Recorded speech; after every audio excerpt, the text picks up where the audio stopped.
The final goal is to eradicate humanity as we know it. Once you understand the final destination, it becomes much easier to look back and identify the psychological conditioning, the biological tampering, the cultural grooming, and the educational prepping that we have been subjected to for decades in preparation to making us accept a post-human future. It takes a lot of physical and psychological abuse to get an intelligent species like ours to agree to its own extinction. Most, if not all, that has transcended in the last 60 years was designed to get us closer to accepting such a dystopian reality. Whether you care to accept it or not, we live in a hyper-controlled matrix where our perception of reality is meticulously planned, managed, and executed in order to control and steer us in whichever direction they wish. And the direction is a post-human world. For this, they first needed to destabilize, dehumanize, and demoralize humanity through every means possible.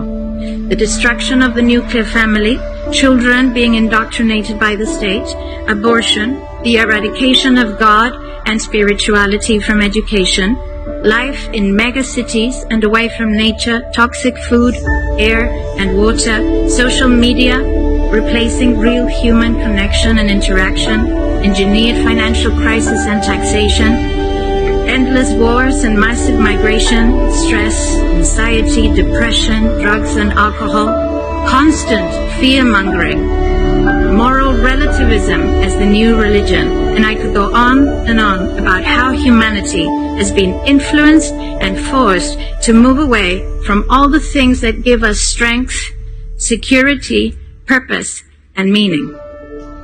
A weak, immoral, disconnected, ignorant, and unhealthy population is an easy target for the next stage, the creation of an entire generation of androgynous beings.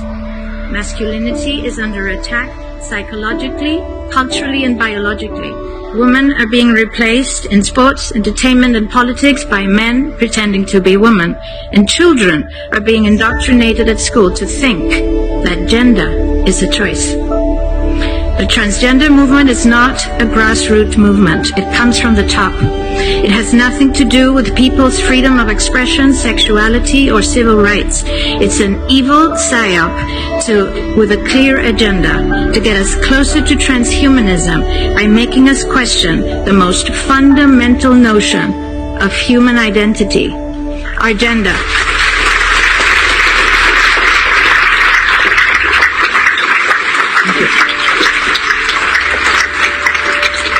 If you don't know who you are, if you already identify as a hybrid between a man and a woman, you will be easily convinced to become a hybrid between human and machine.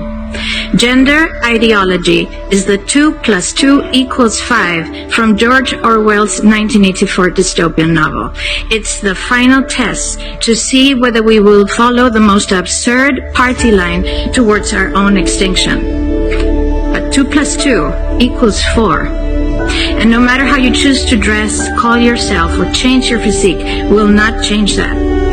The sad reality, though, is that in the gaslighting process to get us closer to a post-human future, they have mentally and physically harmed an increasing number of children and young people, and it's only getting worse. This must be stopped.